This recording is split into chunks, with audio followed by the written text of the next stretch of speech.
പ്രിയപ്പെട്ടവരെ നമസ്കാരം. ഒരു 2 കൊല്ലം മുമ്പാന്ന് തോന്നുന്നു നമ്മുടെ ഒല്ലുപള്ളി പെരുന്നാളിന് നമ്മുടെ കൂട്ടുകാരൻ്റെ വീടുണ്ടായില്ല പോയിപ്പോൾ അവൻ്റെ വീട്ടിലുള്ള അവനടക്കം എല്ലാവരും പുറത്തിറങ്ങി നിൽക്കണം. വീടിൻ്റെ പുറത്തിറങ്ങി നിൽക്കുക എല്ലാവരും പാപ്പടം നോക്കണം. അപ്പോൾ എന്തൊരു സംഗതി ചോദിച്ചപ്പോൾ അവൻ പറയാം വീടിൻ്റെ അകത്ത് നിറയെ പുകയാണ്. വീടിൻ്റെ അകത്ത് ഫുള്ള് പുക. അപ്പോൾ പുക നിറഞ്ഞ കാരണം ഇവരൊക്കെ പുറത്തേക്ക് ഇറങ്ങി പേടിച്ച് നിൽക്കുക. അങ്ങനെ എന്തൊരു മെയിനായിട്ടുള്ള സംഗതി എന്ന് വെച്ചിട്ടുണ്ടെങ്കിൽ അവൻ്റെ അമ്മച്ചി നന്നായിട്ട് ഈ കോളപ്പം പിന്നെ അച്ചപ്പൊക്കെ ഉണ്ടാക്കും. അപ്പോൾ ഈ പെരുന്നാളായിരുന്നു ഉണ്ടാക്കാനായിട്ട് ഈ വെളിച്ചെണ്ണ ആട്ടണ മില്ലിൽ നിന്ന് പോയിട്ട് വെളിച്ചെണ്ണ വാങ്ങിച്ചു കൊണ്ടിട്ട് ഈ വലിയ ഉരുളിയിൽ വെളിച്ചെണ്ണ ഒഴിച്ചിട്ട് ചൂടാക്കി തീ കത്തിച്ച് വെളിച്ചെണ്ണ ചൂടായിപ്പോൾ ആകെ പുക. വീടിൻ്റെ അകം അടുക്കളയും ഒക്കെ കംപ്ലീറ്റ് പുക. അവൻ്റെ അപ്പനാണെങ്കിൽ ശ്വാസം മുട്ടും കാര്യങ്ങളൊക്കെ ഉണ്ട്. നമ്മൾ 5-8 മാസം മുമ്പ് പേപ്പറിലും ടി വിയിലൊക്കെ കണ്ടു 50 ബ്രാൻഡ് വെളിച്ചെണ്ണകൾ നിരോധിച്ചു, മായം കലർന്നായെന്ന് കണ്ടിട്ട്. ഇപ്പോൾ 2-3 ആഴ്ച മുമ്പ് കണ്ടു 72 ബ്രാൻഡ് വെളിച്ചെണ്ണകൾ നിരോധിച്ചു എന്ന്. ഇടയ്ക്കിടയ്ക്ക് ഇങ്ങനെ നിരോധിച്ചിട്ടുണ്ട്. എനിക്ക് തോന്നുന്നത് ഈ കമ്പനികളൊക്കെ വേറെ വേറെ പേരുകൾ മാറ്റി അയക്കാമെന്നുണ്ട്. എന്നും നിരോധിക്കാൻ മാത്രം നേരം കാണുള്ളൂ. അപ്പോൾ ഇതിലിപ്പോൾ എന്താ വെച്ചിട്ടുണ്ടെങ്കിൽ നമ്മൾ ആട്ടണ സ്ഥലത്തുനിന്ന് വരെ മായ കിട്ടുന്നത് നമുക്ക്. അതാണ് ഈ പുകയുടെ കാര്യം പറഞ്ഞത്. പാക്കറ്റ് വെളിച്ചെണ്ണകൾ പിന്നെ പറയാനുമില്ല, എല്ലാം ഇങ്ങനെ മായത്തിൻ്റെ കൈലാസാണ്. ഇപ്പോൾ നമ്മൾ യൂട്യൂബ് ചാനൽ ആരംഭിച്ചപ്പോൾ എനിക്കൊരു തോന്നൽ, അന്നത്തെ ഓർമ്മ, അതായത് നമുക്ക് ഈ പീടികയിൽ പോയിട്ട് നാളികേരം വാങ്ങിച്ചു കൊടുത്തിട്ട് ഇപ്പോൾ 48 രൂപയാണ് വില ഒരു കിലോയ്ക്ക്. ചില സ്ഥലങ്ങളിൽ പല വില 50-52 വാങ്ങിക്കുന്നവരുണ്ട്. പല വിലയും തോന്നിയ വില വാങ്ങിക്കുന്നവരുണ്ട്. അപ്പം ഒരു 25 കിലോ നാളികേരം വാങ്ങിച്ചിട്ട് നമ്മളത് വെളിച്ചെണ്ണ ആട്ടി കൊണ്ടുവന്ന് നോക്കുമ്പോൾ നമുക്ക് എന്തൊരു ലാഭം കിട്ടും. നമുക്ക് പണിയും കാര്യങ്ങളൊക്കെ എടുക്കേണ്ടി വരും, എന്നാലും നമുക്ക് എന്തൊരു ലാഭം കിട്ടും എന്നുള്ള ഒരു വീഡിയോ ആണ് ഞാൻ ചെയ്യണത്. നമുക്ക് അറിയണമല്ലോ എന്താണ് ഇതിൻ്റെ രഹസ്യം എന്ന് അറിയണമല്ലോ. അപ്പോൾ നമുക്ക് അതിലേക്കേണ്ട പോവാം. നമ്മൾ 25 കിലോ നാളികേരം വാങ്ങിച്ചിട്ടാ. നമുക്ക് നാളികേരം കിട്ടി കഴിഞ്ഞിട്ടുണ്ടെങ്കിൽ ഈ കൊപ്ര ഉണക്കണിലെ ഏറ്റവും വലിയൊരു ബുദ്ധിമുട്ടെന്ന് പറയുന്നത് ഈ നാളികേരം ഉടയ്ക്കാണ്. ആയുധം വെച്ചിട്ടുള്ള കളിയാണ്. നമുക്ക് വളരെ സ്ലോവിൽ ഉടയ്ക്കാൻ പറ്റില്ല. ഇങ്ങനെ ഉടയ്ക്കണമെന്ന് നോക്കിയാൽ ഒരു തല്ലിപ്പൊളി വെട്ടത്തി ഏത് വെട്ടത്തിലും കുഴപ്പമില്ല. ഇങ്ങനെ ഒരലക്ക് നമുക്ക് അതിൻ്റെ വെള്ളമൊക്കെ നമുക്ക് ആവശ്യമില്ല, കറക്റ്റായിട്ട് കിട്ടി. കണ്ട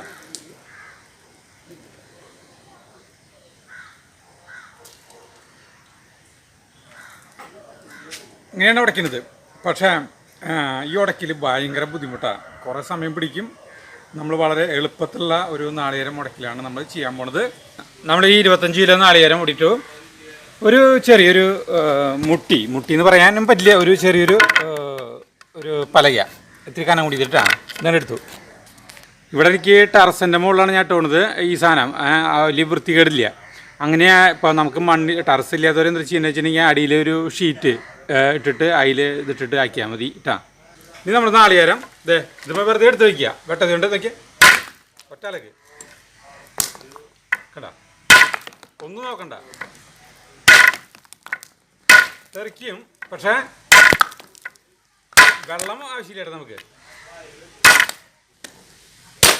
ഒന്നും ചെയ്യാനില്ല കേട്ടോ. അതിങ്ങനെയുണ്ട് ശരിക്കും സെൻറ്ററിൽ ഒരലക്ക്, വലിയ ശക്തിയൊന്നും പ്രയോഗിക്കില്ല.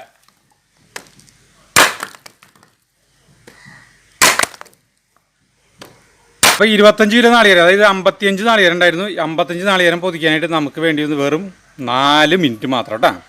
നിസ്സാരമായ കാര്യമല്ലോ. നമുക്ക് ഇനി നിരത്താം. വെള്ളം കിട്ടില്ല കേട്ടോ. ഇത് ഇങ്ങനെയാക്കുമ്പോൾ നാളികേരം വെള്ളം കിട്ടില്ല. അങ്ങനെ ഒരു കുഴപ്പമുണ്ട്. അടിയിൽ ടെറസില്ലാത്തൊരു ഒരു ഷീറ്റ് വിരിക്കുക കേട്ടോ, എന്നിട്ട് അതിലിട്ട് ആക്കിയാൽ മതി. നമ്മൾ നാളികേരം വെട്ടിയത് വെയിലത്താണ് നിരത്തി വെച്ചു. ഇതിൻ്റെ മുകളിൽ കാക്കള ശല്യങ്ങളില്ലാണ്ടിരിക്കാനായിട്ട് ഒരു വല ഇടാം കേട്ടോ. സാധാരണ ഒരു കിണർ വല ഇട്ടാൽ മതിട്ടാ, ഒരു കുഴപ്പമില്ല. നമ്മളിപ്പോൾ കൊപ്ര ഉണക്കാൻ വെച്ചിട്ട് 4 ദിവസമായിട്ടാണ്. നമുക്കത് വിടിയിപ്പിക്കണം, ആ ചിരട്ടേന്ന് പിടിപ്പിക്കണം. പിന്നെ ഒരു കാര്യം, എല്ലാ ദിവസം കാലത്ത് വെയിലത്ത് ഉണക്കാൻ വയ്ക്കുക, വൈകുന്നേരം എടുത്ത് വയ്ക്കുക കേട്ടോ. അങ്ങനെ എല്ലാ ദിവസം മറക്കാണ്ട് ചെയ്യണം. ഇതൊക്കെ ഇത്തിരി പണിയുണ്ട്. പണി വലിയ ബുദ്ധിമുട്ടൊന്നുമില്ല, ചെയ്യാവുന്നുള്ളതൊക്കെ ചെയ്യണം. ഇപ്പോൾ ഈ കൊപ്ര ആട്ടത്തിൽ നമുക്ക് ഈ ചരമുട്ടി അല്ലെങ്കിൽ കത്തിയൊക്കെ അല്ലെങ്കിൽ അങ്ങനത്തെ സാധനങ്ങളൊന്നും വേണ്ട. നോക്കിയേ, ഇതിങ്ങനെയില്ലേ ഈ ടെറസിൻ്റെ മുകളിലല്ലേ വലിയൊരു പലകയിലും കുഴപ്പമില്ല. കണ്ട ഒറ്റാക്കൽ. അപ്പോൾ അതൊക്കെ ഇങ്ങനെ ചിലപ്പോൾ രണ്ട് തട്ടേണ്ടി വരും. കണ്ട ഒരു കുഴപ്പമില്ലാണ്ട് സാധനം പോന്നു. സിമ്പിളാണ് കേട്ടോ, ഒരു ബുദ്ധിമുട്ടില്ല. കണ്ട കൊപ്ര എടുക്കുന്ന പരിപാടി ഉണ്ടോ? ചിലത് നമുക്ക് ഒറ്റയടിക്കാണ്ടാക്കാൻ പറ്റില്ല. ചിലത് ഇങ്ങനെ ഒട്ടി പിടിച്ചിട്ടുണ്ടാവും.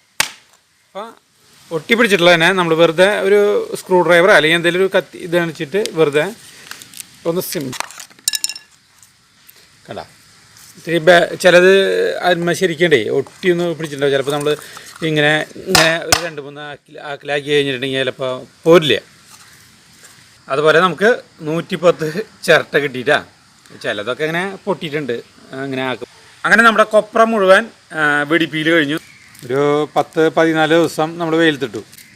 ഈ കൊപ്ര ഇപ്പോൾ നല്ല ഉണക്കായി കണ്ടാ, ഇത് നല്ല സ്ട്രോങ് ആയി.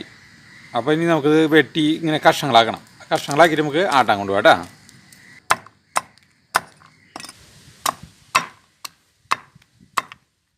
നമ്മുടെ കൊപ്ര വെട്ടി നുറുക്കി കഴിഞ്ഞു. ഇത് വെട്ടി നുറുക്കാനായിട്ട് 20 മിനിറ്റ് പിടിച്ചു കേട്ടോ. ഇനി നമുക്കിത് കൊണ്ടുപോയി ആട്ടാം. നമ്മളിത് വെയിറ്റ് നോക്കാണ്. 8 കിലോനും 375 ഗ്രാമും ചാക്ക് അടക്കണം കേട്ടോ. അപ്പോൾ ഒരു ചാക്ക് വേണമെങ്കിൽ ഒരു 150 ഗ്രാം ഉണ്ടാവും, കുഴപ്പമില്ല. 8.25 കിലോ. നമ്മുടെ ഏറ്റവും മെയിൻ കാര്യങ്ങളിലേക്ക് പോകണം. വെളിച്ചെണ്ണ ആട്ടാൻ പോവാണ്. അപ്പോൾ നമുക്ക് വെളിച്ചെണ്ണ ആട്ടിയിട്ട് തൂക്കം നോക്കാം. അപ്പോൾ അറിയാം നമുക്ക് എന്തോരം കിട്ടുന്നുട്ടാ. അപ്പോൾ ഞാൻ പോട്ടെ.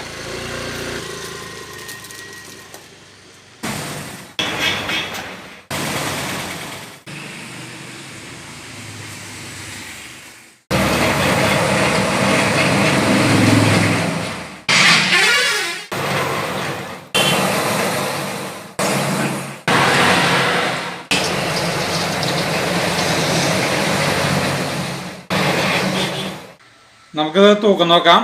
പാത്രം അടക്കം 6 കിലോനും 600 ഗ്രാമുണ്ട്. നമ്മൾ വെളിച്ചെണ്ണ പാത്രം അടക്കം തൂക്കം നോക്കി. ഇനി നമുക്കത് ഒരു 1-1.5 ദിവസം അത് തെളിയാനായിട്ട് വെക്കണം. എന്നിട്ട് നമുക്കത് അപ്പോൾ അതിൻ്റെ അടിയിൽ അതിൻ്റെ മട്ടൂറും അത് കഴിഞ്ഞിട്ടുള്ള വെളിച്ചെണ്ണ നമുക്ക് കറക്റ്റായിട്ട് കിട്ടുക.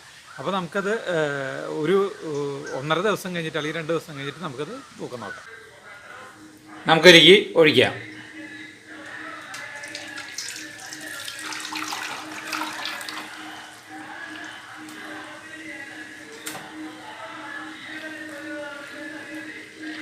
കൊള്ളില്ലേ?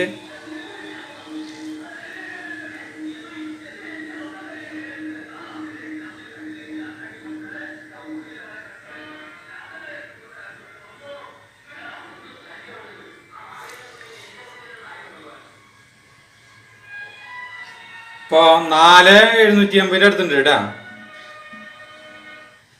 പിന്നെ ഇതിൽ കണ്ട അടിയിൽ മട്ടുണ്ടാവും. അത് വേണമെങ്കിൽ ഒരു 10-400 ഗ്രാം ഉണ്ട് മട്ട്. അത് നമുക്ക് പറ്റില്ല. അപ്പം ശരിക്ക് 4,750 വെളിച്ചെണ്ണ ആട്ടി കൊണ്ടുവന്നത് തൂക്കം നോക്കി. നമുക്ക് 5 കിലോ. ഇപ്പോൾ നമ്മുടെ ചിലപ്പോൾ ഈ കൊപ്രകളിലൊക്കെ വെളിച്ചെണ്ണ, ചില കൊപ്രകളിലൊക്കെ വെളിച്ചെണ്ണ കൂടുതലുള്ള ടൈപ്പ് ഉണ്ടാവും. എന്നാലും മാക്സിമം 5.5 കിലോയിൽ അപ്പുറം പോവില്ല. അപ്പോൾ നമുക്ക് ഇപ്പോൾ 200 രൂപ പല സ്ഥലങ്ങളിൽ പല വിലയാണ്. 185 രൂപ തൊട്ടിട്ട് വിലയുണ്ട് 1 കിലോയ്ക്ക്. 220 രൂപയൊക്കെ വാങ്ങിക്കുന്ന സ്ഥലങ്ങളുണ്ട്. അപ്പോൾ നമുക്ക് കിട്ടുന്നത് 200 രൂപ വെച്ച് കണക്കാക്കുകയാണെങ്കിലും 1,100 രൂപ വെളിച്ചെണ്ണ നമുക്ക് കിട്ടാൻ പോണത്. ഇതിൻ്റെ ഈ ഉണക്കം കാര്യങ്ങളൊക്കെ ചെയ്യുകയാണെങ്കിൽ ചിലപ്പോൾ 5.5 കിലോ കിട്ടും. അതുകൊണ്ട് 1,100 രൂപ വെളിച്ചെണ്ണയാണ് കിട്ടുന്നത്. അപ്പോൾ നമുക്ക് ഒരിക്കലും 1,200 രൂപ നാളികേരം വാങ്ങിച്ചിട്ട് നമുക്ക് കൊപ്രയ്ക്ക് ഉണക്കുമ്പോൾ പണിയും കാര്യങ്ങളൊക്കെ എടുത്ത് നമുക്ക് ലാഭം ഒന്നും കിട്ടില്ല. പക്ഷേ വേറെ കാര്യമുണ്ട്, ലാഭം ഇതിൽ നോക്കാനേ പാടില്ല. നമുക്ക് ലാഭം നോക്കേണ്ട ആവശ്യമില്ല. നമുക്ക് നമ്മുടെ ശരീരത്തിന് ഗുണം കിട്ടുന്ന കാര്യം. ഇതുകൊണ്ട് നമുക്ക് എല്ലാവർക്കും ഈ കൊപ്ര നാളികേരം വാങ്ങിച്ചിട്ട് കൊപ്രയ്ക്ക് വെളിച്ചെണ്ണയാക്കാൻ പറ്റില്ല. കാരണം ഈ സൗകര്യങ്ങളും കാര്യങ്ങളൊക്കെ ഉണ്ട്, വെയിൽ കിട്ടണം, കുറേ കാര്യങ്ങളൊക്കെ ഉണ്ട്. എല്ലാവർക്കും സൗകര്യം കിട്ടില്ല. കിട്ടുന്നവർ ഇങ്ങനെ ചെയ്യാം. ഈ നാളികേരം നമ്മൾ ഈ പീടികയിൽ പോയി വാങ്ങിക്കുമ്പോഴാണ് 48 രൂപ.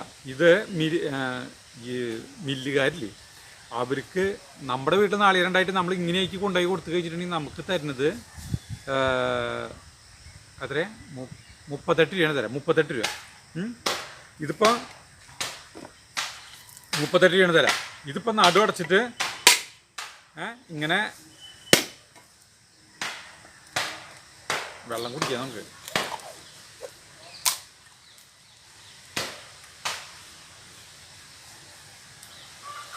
ഇങ്ങനെയൊക്കെ ഇല്ലേ,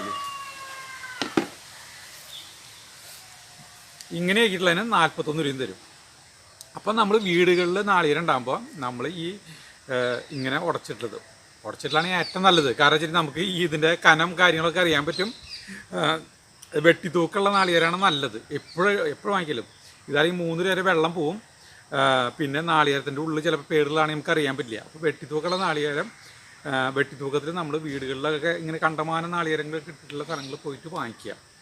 എന്നിട്ട് കൊപ്രാട്ടി കഴിഞ്ഞ് നമുക്ക് വലിയ കുഴപ്പം വരില്ല. പക്ഷേ നഷ്ടം കാര്യങ്ങൾ നോക്കണ്ട. നമ്മൾ ഒരു കാര്യം ഇതിൽ മെയിനായിട്ട് എന്താണെന്ന് വെച്ചിട്ടുണ്ടെങ്കിൽ അത്യാവശ്യം കൂട്ടാൻ കാച്ചാനും തലയിൽ തേക്കാനും മേത്ത് തേക്കാനൊക്കെ ആയിട്ട് നമ്മൾ ഈ നല്ല വെളിച്ചെണ്ണ ആട്ടിയെടുക്കുക. പിന്നെ ബാക്കിയുള്ളത് വല്ല ഓയിൽ പാം ഓയിലാ അങ്ങനെ എന്തെങ്കിലും വാങ്ങിച്ചാൽ മതി. കാരണം വെച്ചാൽ നമ്മൾ വെളിച്ചെണ്ണ മായം ചേർക്കുന്നത് വാങ്ങിക്കുന്നത് അതിൽ ഈ സാധനം വാങ്ങിച്ചിട്ട് നമ്മൾ തലയിൽ തേക്കിന മുടി ഒഴിക്കണ. അപ്പോൾ അങ്ങനത്തെ കാര്യങ്ങളൊന്നും വേണ്ട. അപ്പോൾ നമുക്ക് 25 കിലോ നാളികേരം നമ്മൾ ഇങ്ങനത്തെ വാങ്ങിച്ചിട്ട് ഇങ്ങനത്തെ 48 രൂപയ്ക്ക് വാങ്ങിച്ചിട്ട് 1200 വരെ വാങ്ങിച്ചിട്ട് കിട്ടിയിട്ട് നമുക്ക് 5.5 കിലോ വെളിച്ചെണ്ണയാണ്. ഒരു 10-60 രൂപ വരെ പിണ്ണാക്ക് കിട്ടും. ഒരു 10-50 രൂപ വരെ ചിരട്ട കിട്ടും. ഇത്രയാണ്. പിന്നെ നമ്മുടെ ഈ പ്രയത്നങ്ങൾ മുഴുവൻ ഇതിലുണ്ട്. അപ്പോൾ നമുക്ക് ഈ വെളിച്ചെണ്ണയിൽ എന്തിനാണ് മായം ചേർക്കണം എന്നുള്ള കാര്യം ഈ ഇതിൽ നിന്ന് നമുക്ക് ഏകദേശം മനസ്സിലായില്ല. ഒരു കൊല്ലത്തിൽ നമുക്ക് ഒരു 15 കിലോ വെളിച്ചെണ്ണ ആവശ്യം വരാണെങ്കിൽ നമ്മൾ ഒരു 3000 വരെ നാളികേരം വെട്ടിയതിട്ട് ഈ നാളികേരം ഉടച്ചത് ഒരു 40-41 രൂപയ്ക്ക് കിട്ടും. കൂടുതലായിട്ട് വാങ്ങിപ്പോൾ 75 കിലോ വാങ്ങിച്ചാൽ മതി. 75 കിലോ എന്ന് പറഞ്ഞിട്ടുണ്ടെങ്കിൽ ഒരു 3100 വരുന്നതാണ്. അത്രയ്ക്ക് വാങ്ങിച്ചിട്ട് നമ്മൾ വേനൽക്കാലത്ത് വർഷകാലത്ത് ഈ വക പരിപാടി ചെയ്തിട്ടാണ് കൊപ്ര പൂക്കും നാളികേരം വെളിച്ചെണ്ണ നാശമാവും. ഉണക്കാൻ പറ്റില്ല, ഒന്നും ചെയ്യാൻ പറ്റില്ല. നല്ല വേനൽക്കാലത്ത് ഇത് ചെയ്യാം. ഇത്രയും വേണ്ട നമുക്ക്. ഒരു കൊല്ലത്തേക്കുള്ള കാശ് ആദ്യം മുടക്കേണ്ടി വരുന്നത് മാത്രം കേട്ടാ. ഈ മായില്ലാത്ത സാധനം കിട്ടും എന്നുള്ള ഒരു ഗുണം മാത്രമാണ് ഈ വെളിച്ചെണ്ണ വീട്ടിൽ ആട്ടിക്കഴിഞ്ഞിട്ടുണ്ടെങ്കിൽ നമ്മൾ വാങ്ങിച്ചു കൊണ്ട് ആട്ടിക്കഴിഞ്ഞിട്ടുള്ള ഗുണം മാത്രം കിട്ടുന്നത്. വേറെ അതിനേക്കാളും വേറെ വലിയ ഗുണമൊന്നുമില്ല. അപ്പോൾ വീഡിയോയ്ക്ക് ഞാൻ പറഞ്ഞില്ലേ വലിയ പ്രത്യേകതകളൊന്നുമില്ല. അറിയാത്തവർക്ക് വേണ്ടി മാത്രം കേട്ടോ. അപ്പോൾ നമുക്ക് അടുത്ത വീഡിയോയിൽ കാണുന്നവരെ ഗുഡ് ബൈ.